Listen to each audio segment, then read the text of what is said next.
मुंडा बड़ा चंगा लेकिन नियत गंदी। Good afternoon Kolkata super hits 93.5 red FM. मेरा नाम है निमेश और मैं इस वक्त रिपोर्ट कर रहा हूँ आप सभी के लिए लाइव फ्रॉम पोयलान, जहाँ पर आज शूटिंग चल रही है। मूवी का नाम है शून्नो और इस मूवी को डायरेक्ट कर रहे हैं none other than very talented actor Rudranil Ghosh है। Rudranil da, first of all a very warm welcome to you on Red FM. জানতে চাইবো কেমন লাগছে অ্যাজ এ ডিরেক্টর সিনেমাকে ডিরেক্ট করা, হঠাৎ করেই মাথায় কি করে আসলো কি একটা সিনেমাকে তুমি ডিরেক্ট করবে? ফার্স্ট অফ অল আমার প্রত্যেক মুহূর্তে আমি যতটুকুই ধারণা পেয়েছি বা পাই আমার বা আমাদের টোটালি ব্যাচটার সম্পর্কে, আমি পরমব্রত, আবির, ঋত্বিক, শাশ্বতদা কিনা আমরা ভালো কাজ করার চেষ্টা করি।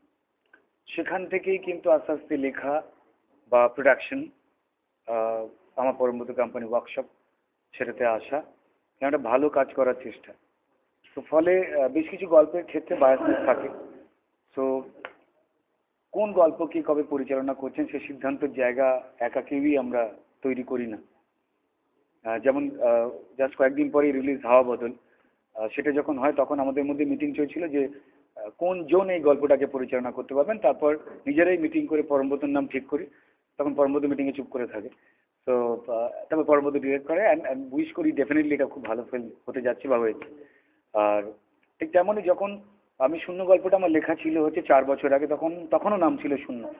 রিসেন্টলি গৌতম দা, আমার খুব রেসপেক্টেড ডিরেক্টর, তিনি আর একটা সিনেমা করেছেন শূন্য অঙ্ক বলে। তো এন্ড অফ দ্য ডে আমরা কেউ তো এই সমাজ ব্যবস্থার মধ্যে বাইরে নই। আমরা সবাই খবরের কাগজ পড়ি, আমরা সবাই বাইরের দিকে তাকাই, আমরা সবাই টেলিভিশন নিউজ দেখি। তো ফলত একটা জেনারেল ভাইব অ্যান্ড কনসাস যদি আমি হই, তো ফলে আমরা কোনো একটা জায়গায় একই ধরনের হয়তো কখনো ভাবতে থাকি, কিন্তু গল্পের ধরনগুলো আলাদা রকম হয়। তো সেক্ষেত্রে যখনই আমি শূন্য অঙ্ক যখন দেখতে পাই গৌতমদের, তখনও পর্যন্ত নামটা চেঞ্জ করার কথা ভাবি না। কারণ আমার এই ফিল্মের টোটাল শেষ হয়ে যাওয়া রেজাল্টটার সঙ্গে এই শূন্যটা একটা বড়োভাবে জড়িয়ে রয়েছে। শূন্য মিনস মেবি ইটস শুরু আর মেবি ইটস শেষ। জিরো থেকে স্টার্টও করতে পারি, জিরোতে এসে শেষও হতে পারে। তো ফলত গল্পটা 4 বছর আগে যখন লেখা, তারপর আবার খবরের কাগজ পড়ি, আমার দেশের পলিটিক্যাল, ইকোনমিক্যাল, সোশিও পলিটিক্যাল কন্ডিশনটা দেখার পরের জায়গায় স্ক্রিপ্টটাকে আবার অন্যরকমভাবে শুরু হয় লেখা। আমি, আমার অ্যাসোসিয়েট ডিরেক্টর অরুণাভ অ্যান্ড খুব eminent writer Anshuman Chakraborty and Parambrata, সবাই মিলে আমরা স্ক্রিপ্টটাকে নাড়াচাড়া করা শুরু করি। কারণ এটা ধরে ইটস থ্রিলার। তো থ্রিলারের ক্ষেত্রে বেশ কিছু ক্লু ইজ ভেরি ইম্পর্টেন্ট। আর এই ক্লুগুলো ঘেটে যাওয়ার জন্য অনুসন্ধানটা অনেকক্ষণ ধরে চলেও কিন্তু দর্শকের চোখে। তো ফলে যখন আমরা লিখতে শুরু করছি, একজনের কাছে কোনো ক্লু যদি ছেড়ে যাওয়া হয়, সো আর একজন আমার এই গল্পটাকে নিয়ে মাথা ঘামানোর জায়গা দরকার যে আলটিমেটলি স্ক্রিপ্টটা দর্শকের কাছে কতটা সন্দেহজনক হয়ে উঠছে এটার উপর, বা সিম্প্যাথি ক্রিয়েট করছে সেটার উপর। সেক্ষেত্রেই আমাদের টিমটা কাজ করেছে অ্যান্ড নামটা অপরিবর্তিত হিসেবেই রয়ে গেছে।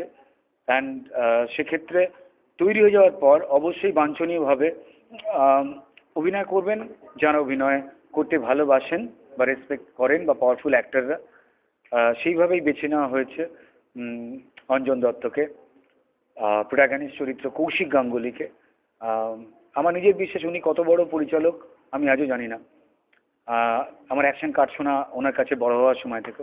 বাট ভারতবর্ষের মধ্যে অন্যতম সেরা অভিনেতাদের নাম বললে আমি ডেফিনেটলি আমার কাছে অঞ্জন দা, কৌশিক গাঙ্গুলি, রজতাভ দত্ত, খরাজ মুখার্জি, এই নামগুলো বারবার আমার কাছে উঠে আসে।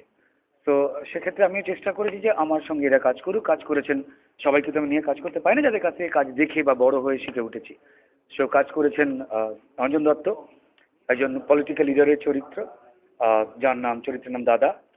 তার সঙ্গে সঙ্গে তার টিমেরই দুজন ইমিডিয়েট জুনিয়র কাজ করেছে শুভা এবং তিমিরের চরিত্রে, আমি এবং তনুশ্রী, ছোট চরিত্র আমার খুব। আর কৌশিক গাঙ্গুলি করেছেন এই শহরের একজন লয়ার, যার এই মুহূর্তে পসার খুব একটা ভালো না, অনিমেষ গোস্বামী। রজতাভ দত্ত রয়েছেন এই শহরের সব থেকে বড় successful powerful criminal lawyer Amitabh নন্দীর চরিত্রে। তার সঙ্গে হিন্দি থিয়েটারের অশোক সিং রয়েছেন, প্রদীপ রায় রয়েছেন হিন্দি থিয়েটারের, অনিন্দ রয়েছে আমাদের সিনেমার টেলিভিশনের থিয়েটারের অত্যন্ত পাওয়ারফুল একজন অ্যাক্টর, আমারই বয়সী। এছাড়া নেপালি থিয়েটারের আর বেশ কিছু পাওয়ারফুল অ্যাক্টর রয়েছেন, লাইক ললিত গোলে, তিনি রয়েছেন, আরও অনেক নেপালি অ্যাক্টর রয়েছে। আর তার সঙ্গে সঙ্গে বেছে নিয়েছি একদম ফ্রেশ বেশ কিছু ছেলে মেয়েকে, যাদের মধ্যে আম, আহ, নেহা এবং গুগল, যারা টেরোরিস্ট না। নিতেশ স্টোরিটা এরকম ধরনের থাকে যে বিখ্যাত শিল্পপতি নিতেশ জয়সওয়ালের মেয়ে দার্জিলিং বেড়াতে যায় এবং ফেরবার কথা 7 দিন পরে, হঠাৎ করে 7 দিন পরে তার বাকি বান্ধবীরা ফেরে, আর খবরের কাগজ এবং টেলিভিশন মিডিয়াম দিয়ে আসে তার মেয়ের কালিম্পংয়ে টেরোরিস্ট আখ্যা পেয়ে মারা যাওয়ার খবর, যে নাকি টেরোরিস্টদের সঙ্গে উগ্রবাদী হয়ে মারতে গেছিল তারই বন্ধু শিল্পপতিকে। Thank you so much Rudranil da हमारे साथ কথা বলার জন্য, খুব ভালো লাগলো তোমার সাথে কথা বলে। Thank you so much. Well मैं एनिमेश रिपोर्ट कर रहा हूँ आप सभी के लिए पॉयलान से, जहाँ पर आज शूटिंग चल रही है हमारे अपने रुद्रनील घोष की पहली डायरेक्टोरियल मूवी शून्य की। That's all from here, back to studio.